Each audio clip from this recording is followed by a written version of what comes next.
What is up, everybody? It's Michael Terb, your local real estate expert with the Terb Group, Coldwell Banker HPW, and I'm out with my good friend, my brother from a different mother, Phil Jawny with TowneBank Mortgage. Hey, how are you? Good to see everybody. And we are having lunch today over at Yard House. So I wanted to combine a couple things. You know, I was doing Taste of the Triangle with Terb before COVID. It was actually way back in the holidays when I featured the Hibernian pub, which I love. They did a great job rebuilding that place, by the way. They did.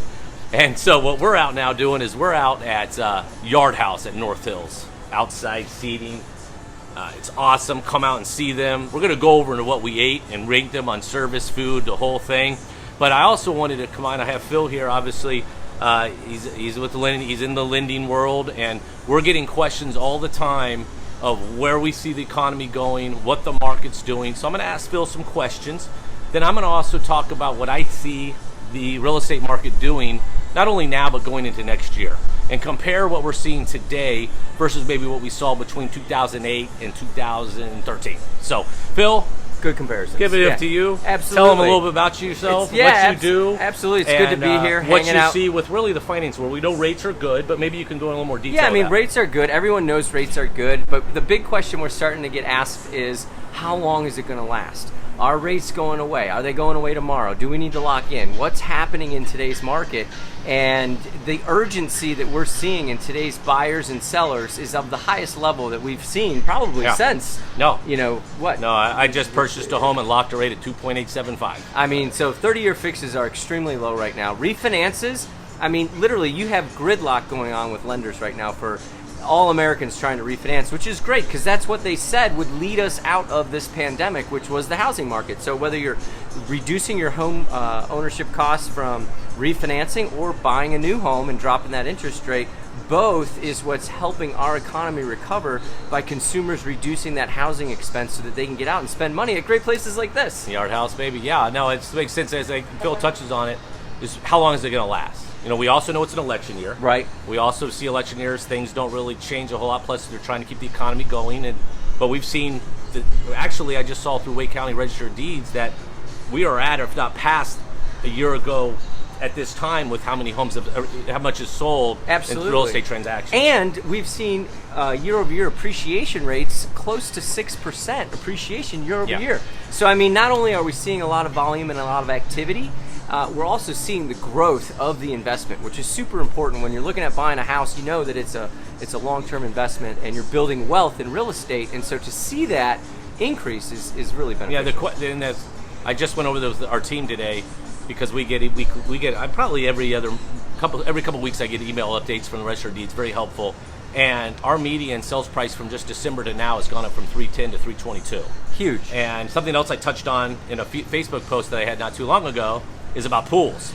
And I'm kind of conveying into real estate now is that if you had a pool about 6 months ago, I was like, pools are okay. Yeah, right. But people like are liability, maintenance. You know. Now I'm telling you guys, if you have a pool, I don't know if you saw my post, you have a gold mine in your backyard.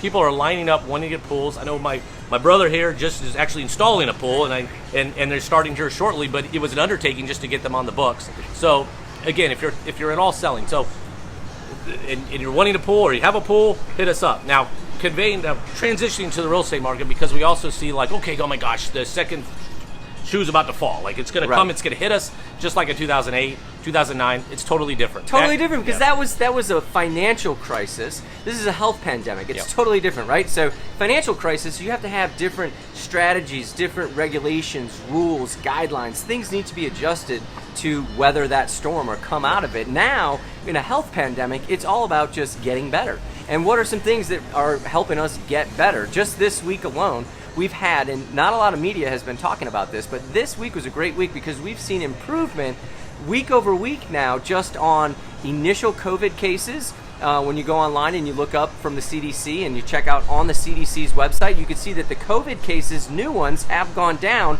week over week. And on top of that, deaths, unfortunately, has gone down as well, which is a positive sign. So as we hear that, we see these positive effects from the therapies and and the things going on that are, it's helping folks, right? Therapies are things that can help mild your symptoms. We're seeing things like vaccines, lots of positive data coming out about, soon to have vaccines here coming into the marketplace. Hopefully by December. Yeah, by December. So when you see that, it's in combination with the stock market. Now, stock market went on a huge run yesterday. But also, I want to touch base on, this was a big week on jobs. We saw so much excitement in the job arena this week that, number one, new unemployment benefits decreased almost by 250,000 from last month, which is huge. That's a great decrease. So less people are filing for unemployment, which is phenomenal.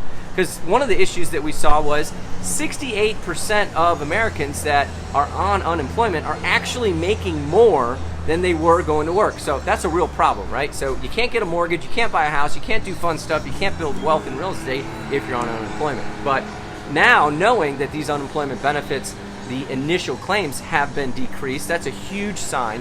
And on top of that, we've also seen that the reinstatement or extension of COVID support benefits also dropped by 200,000 this week. So another huge positive all sign. All positive signs, and that's what's awesome. Phil and I routinely we need to do it more, but we get together lunch so we can just talk shop. But we wanted to share this with you. And even before COVID, guys, in January, we had an 11-year high or boom, and I know Phil can attest to this, in refis. Yeah. So the difference between now and versus '08 is people that were upside down in their home is not so much. Now, it's not everybody. Of course, there's always going to be a case where people are and the thing is, too, like, I just want to touch base on that. So that's such a great point is, and we all felt this, right? Like, when we were looking in 2008 in the whole financial crisis, we had all these regulations that came out, all these policies, procedures, things that real estate agents, lenders, consumers, everyone was just pulling their hair out. Like, oh, it's such a, tedious loan process, tedious process to buy a house. Well, guess what? All those things now came to fruition because that kept our market in a really solid position. When we look at our outstanding real estate market in our country, we have $13 trillion of outstanding residential debt in America, right? $13 trillion. Well, out of that $13 trillion, it's never been the healthiest level of debt in our country ever in U.S. history, and that equates to a lot of these policies and procedures that were put into place. So now, when we go into this health pandemic, we come into it a lot stronger than we've ever been, which means we are taking off out of it, and that's why you're seeing such a big boom in housing. Yeah, this is phenomenal information, guys, and I'm going to put on my post. It's going to be probably about 10, 12 minutes long, but it's going to be worth every second because this is the information you guys want to see, and this is the information that we see. I know I like doing open houses. I love doing the videos. I love marketing for my clients. This is the stuff, though. This is the nuts and bolts of what you really see on the inside, and it leads me to this. We need listings. The biggest thing right now, we're at a 1.5 month supply in Wake County. Put that in perspective. In January of 2009, we had a 19-month supply of homes. To have a buyer-seller market, you're at 6 months. Now, so if you're all thinking about selling, there's no better time because we have buyers for you. And then on the flip side, there's no better time to buy because of the rates in which you can get in long term. It's silly. I mean, you're talking about $20,000, $30,000, $40,000 in what feels like purchase power. Or just for example like this, let's say you are looking to get that swimming pool, or you are looking to upsize, or you're looking to get a new home office, or you're looking to increase your family. We're starting to see a lot of people are having babies. I just had a daughter. Nice, congratulations. Now it will be 4 weeks tomorrow. She'll be 1 month old. So, but we're starting to see that families are increasing, births are increasing. Not to mention people are having to work from home. Right, people are working from home. So all of these changes, right? Real estate is a reactive business, and so people are reacting to different changes in their environment, and that's what's causing them to purchase houses. They could literally increase all these things for the same monthly payment on what they're paying on their current house for a brand new home. Yep. And then fast forward to maybe next year, because that's the question we get, again, going back, is saying, what's going to happen in 2021, Terb? Well, I'm going to tell you this. I'm going to be honest. I think obviously we're going to see some changes. I think there's going to be some people that maybe don't go back to work, or when they do go back to work, hold my phone here. If they go back to work, maybe they're not making the same amount of money. Right. So in that case, though, they're going to have the ability to sell their home, still make max value with the equity they have, be downsized, maybe simplified, and that is the complete difference between now and 2008 and during the financial crisis, where people were just hoping to break even. It's a big thing. I mean, you're not breaking even today now. And this whole thing with listings It is so important. If you have anything that you're looking at or considering or thinking about, any change in your family, future change, if you're thinking, hey, I want to save money because I need to get up to that 20% down, or I need to worry about maybe getting more for my home so that I actually get money so I can pay the listing agent, so that I can pay for moving expenses, so that I can have that down payment to move forward on a new house. And you don't have to worry about that right now because housing is so hot and we are so short on inventory. There literally is a pipeline of buyers. Yeah, supply and demand. You have so many buyers right now that you could literally get top dollar for your house, make more than you expected. I mean, we were talking about a transaction just earlier that someone paid $20,000 more than list price because it was the home they wanted. They didn't even see a change in the monthly payment compared to their current home, and it was a no-brainer. Yeah, because the difference of that with the rate grab is minuscule. It was fantastic. So this is Phil Jawny, and if you have, Michael Terb. I'm going to put some information at the bottom, and so if you have to reach out to him, if you have any lender questions, financing questions, I'd be more than happy to help. So now let's get to the fun part. We're at a yard house. I think Emily was who served us. Yep, Emily served us. She was great service, by the way. We had a good time. If you're in North Hills, guys, obviously it's right here next to King's Bowling, Cowfish. It's a great staycation too if you want to go away with your partner. The Renaissance Hotel. Perfect. So wives love it. I had the we both had appetizers. We had the wraps, lettuce coconut wraps, shrimp. coconut shrimp. Coconut shrimp was delicious. And then we had the chicken sandwich, Nashville spicy chicken sandwich. So I'm going to grade it on 5-star service, right? 5-star service. What do you grade Emily on service? Service 5. 5 stars. 100%. We had drinks fast, never empty. Food was quick. We're here on lunch. Still very affordable. They have lunch options. So if you're in the area, guys, there's no better time to help your small great businesses. outside seating. We had social distancing. We got our masks. But there's no better time to continue to support your local businesses, guys. They're out here. They're excited to be open. Unfortunately, not everybody's open quite yet. But go out and see everybody.